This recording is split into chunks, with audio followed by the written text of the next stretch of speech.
I still really like that synth part.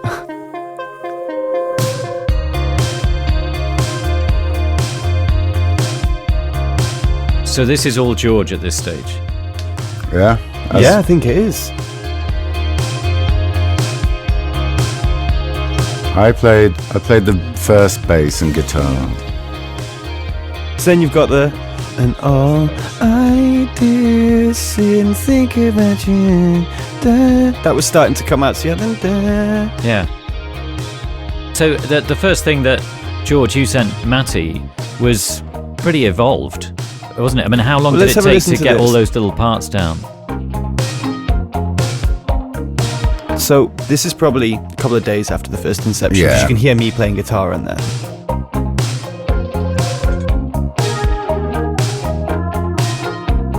We thought that part sounded too much like Naive Melody. Yeah, Naive Melody by Talking Heads. It was too close.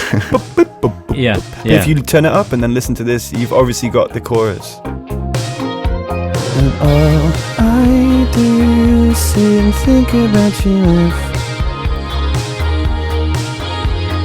It's kind of darker and a bit more brooding.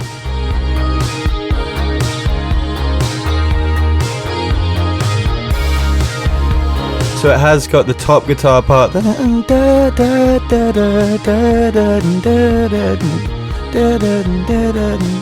the riff.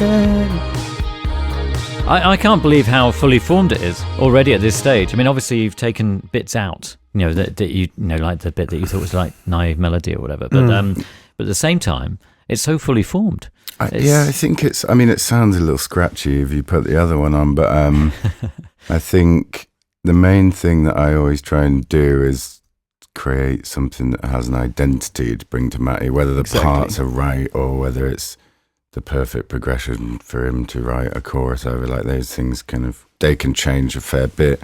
George is really good with stuff like my attention span and my kind of childishness. So he knows if he presents me an idea that is too rudimentary and needs too much explanation of where it needs to go, whereas he could just invest another half an hour and make it obvious as to what it is, he'll do that so I don't go, no, I want to do something. Yeah. And also, I guess, does that give you something to react to? Well, as well? He knows that it's about how excited I am. Right? Yeah, for sure. So you've got to keep Matty excited, George. Yeah. Like a baby. It's difficult, yeah. There's a finite amount of time from when you're working in the same room excited to when you turn around and take your headphones off and Matty's just asleep on the sofa. Very true. So you'd got this already to the stage where Matty had added a couple of bits of guitar. You're already debating, oh no, we'll drop that line because that's too much like something else. And then what happens next? So we go to this where we get rid of the big intro and all of the guitars come in and it loses its kind of... I think we changed the key after that as well. Yeah, I think we went up we went up a bit, and because I realised that this also used to... The all I do came quite late. The original chorus was the bit that I sing at the end, which is like... Johnny got a job in a bank, I think, or something like that. So the whole Johnny got a job in a bank, I think, and he spent a time trying to pack in the drink. That was the chorus for ages, and I didn't quite like it that much. So then it goes to this, which is this, how does it start? Yeah, this starts with the guitar straight in. Straight in there.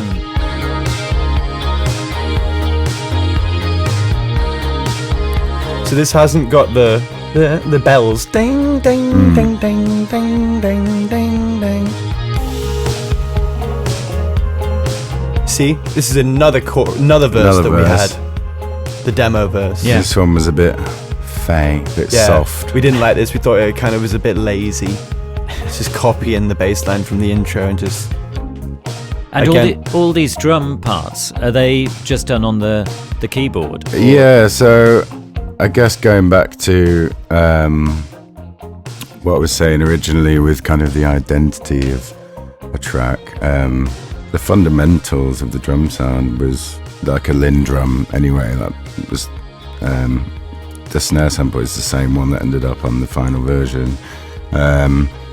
So in in between this phase and the finished version, we recorded a live kit, and it becomes kind of a hybrid with the Lindrum sample. Right. But it effectively keeps the same stylistic, keeps the same aesthetic.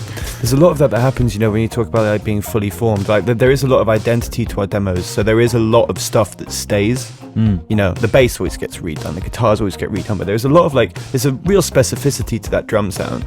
Like even in the way that it's kind of nostalgic. Like it's like if that had like a really dark live indie snare, it'd sound rubbish. Like the song would be pretty rubbish.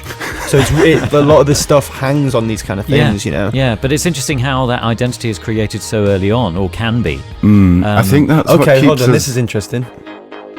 Oh yeah. This is the first time we get the bridge, which I think is the same bridge, right? Yeah, it is. It's familiar. So you'd have the... Oh, can't stop sweating, I'll control my feet. I was up late last night, did I go to Just can't eat, I can stage a situation. So this is starting to become the song. That's right. He said, all I do is sit and think about you.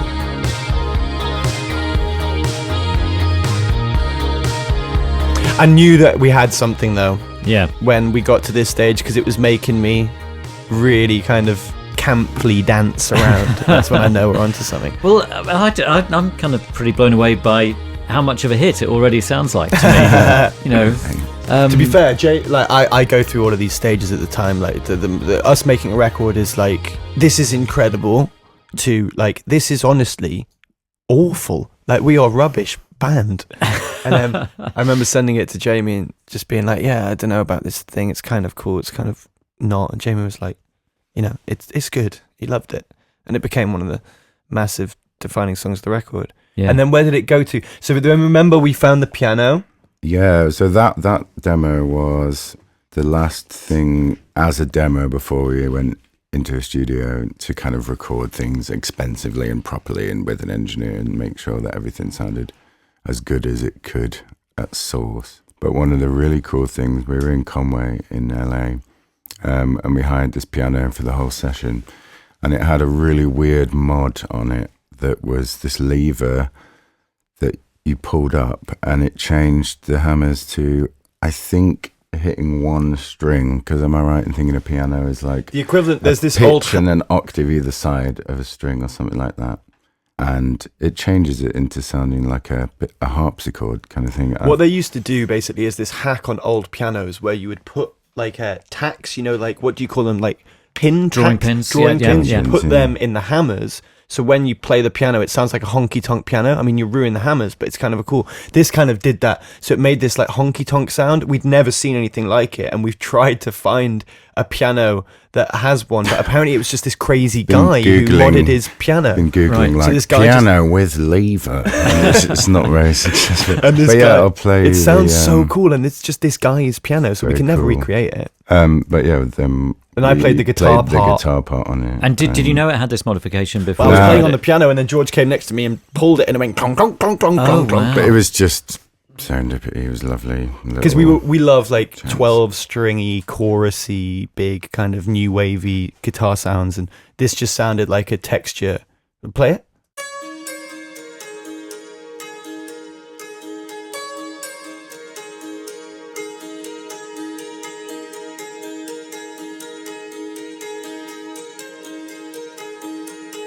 So it sounds a bit like a harpsichord, but it doesn't have that thinness. It has the whole body of a piano behind it. So play it, George.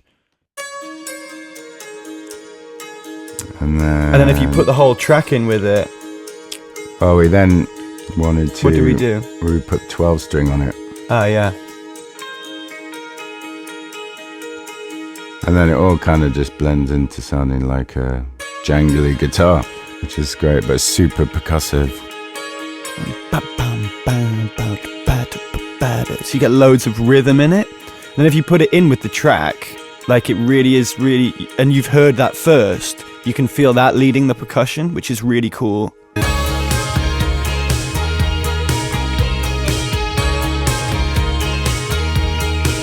You know, it was really going forwards, you know.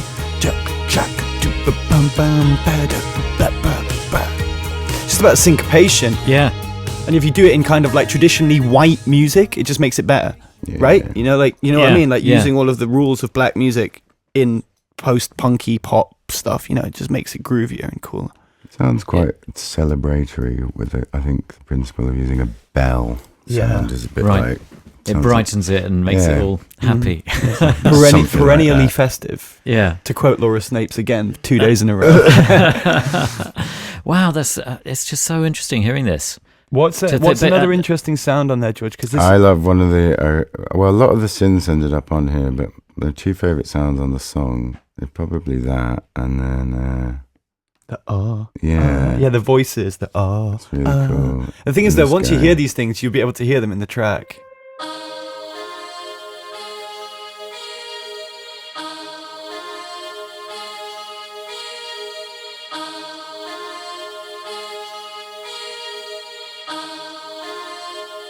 There's a quality that a voice brings, the sound of a voice brings to like music.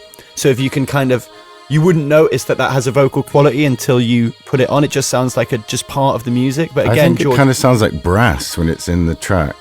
But that's not a vocal sample. That is. It is a vocal. Right. Yeah. Well, to be fair, you're hearing two sounds there. You're hearing a pad and you're hearing the vocal synth. It is a. But you'll be able to hear it when we put it in the track now.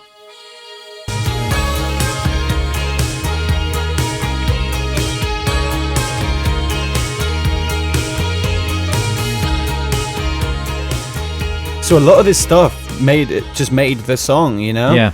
Yeah. And then if we go back to the day one demo, you'll be able to pick that out now.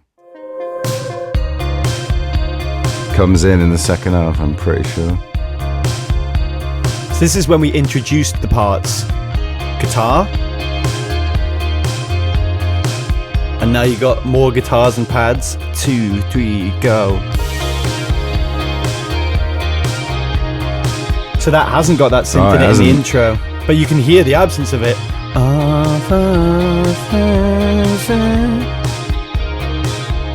Is it in the chorus? Must be. Yeah. Yeah, it's quiet.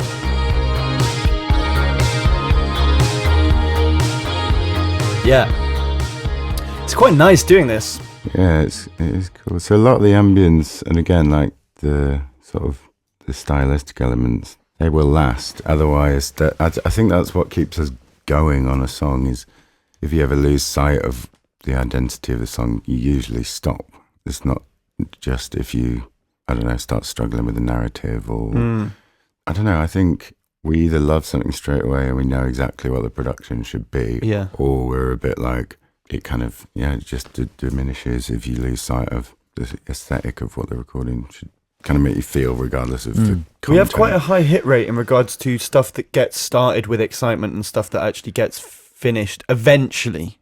We do not finish stuff a lot, but like, we don't have to sift through loads of George's stuff to get something that we want to work on. You know, it happens pretty quickly. And in terms of, say, like listening to the music there, does that have any impact on the words you write to go with that music? Because obviously we're listening to that and we're feeling a certain thing. So the way that it starts is it starts with scatting.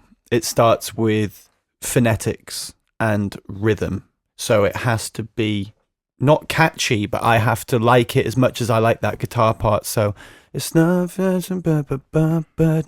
it's like that. And then it's not, and then the words come. So a lot of the time how does this sound? I'll let the words write themselves, dude. I'll just let whatever comes out be shapes, and I'll go, okay, well, that is a shape that has to be a real word. So it's not living, if it's not with you. So I get it's not living with you, not you. I think, okay, what does that mean? What does that mean? I go, right, okay, I know what that means. I know how I feel about that, about something. And then I'll have an idea. That's when I get really excited, like when I have a really obvious, concise idea, the ballad of me in my brain. I have to look for my brain physically. Inside your mind, I want to physically look at my partners, what they're thinking. Like when I have a concise narrative, then I'm off. Do you know what I mean? Then I'm sweet. It's finding that concise narrative that's really, really difficult for me. So the only thing that I think I think I write about all of my fears and my insecurities and those kind of things. And I love music that makes me feel a certain way. I love like beautiful music. So that's why it's always twinned. Like we always have these songs that are maybe about like heavier, darker subjects, but have this kind of almost not a sweetness, but it's kind of saccharine element to them, because you know there's a weirdness. It's kind of offset, slightly uncomfortable beauty. So yeah, but that's what this song kind of turned into. Yeah. The final thing is there was a gospel choir. Choirs are difficult, even in the way that we dressed our choir for Sincerity at the Brits. I didn't want to do the robes, the whole thing. But anyway, the celebratory element of lots of people singing is a unit that goes back to folk music. God, it's all in loads of music. It's really important to us. Talking Heads always did it amazingly, and a lot of it was because they wouldn't have these enormous harmony parts. Wouldn't be like 16-part, oh my God, glory to God harmonies. It was kind of like a gang vocal. So we wanted like a soulful gang vocal, I think. And that was the brief for George from me. And I obviously knew he would sort that out. So we got LGC, London Community Gospel Choir, LCG. I can't do that. LCD. So yeah, we got LCG. James Murphy sounds really good on this. Tracked him up. God, we'd love that, wouldn't we? No, yeah, I think we kind of knew. We wanted them to be quite uptight and all I do, not very like. We wanted it to be like zany, like kind of, yeah. I guess that's the word. Zany. That's a good word. So do you give them these instructions? Oh yeah, they got to sing? listen. So yeah. There's a lot of me going like, look at me, do it like this, and I'll put my shoulders up and be like, look right, don't look at me, turn around. So that's a physical instruction, isn't it? To create a certain do shape a body in type, your diaphragm, exactly, and then they'll not know what to do, and then let it go. Yeah. But yeah, interesting. Yeah. So let me hear it. Can we hear the choir? There'll just be loads of harmonies now. All I do is sit and think about you. If I knew what you do. Well, it's actually one harmony. It's one pedal note, 2 octaves of the main melody. If it's not with you, all I do is sit and drink without you. If We had to make them not sing it smoothly. It had to be really staccato. It's not living if it's not with you. You had to get all that. Did it take long to get them to? No, they're get pros, to, man. After a while, like, you know, they sing it like amazing for a Mm. start, but then you just need to get them to get out of their comfort zone a little bit. Yeah. I Amazing. can't. It's so weird when I hear these things broken down.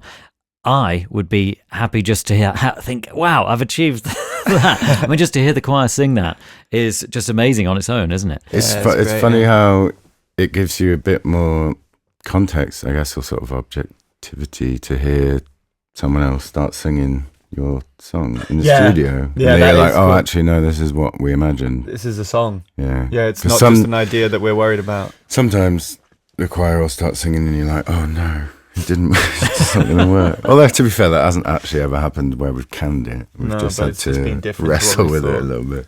So yeah, I Um, think that but kind yeah, that of was- that sums up that Yeah. ends the song there. Let's hear the whole thing then. The Okay, finished sure. version.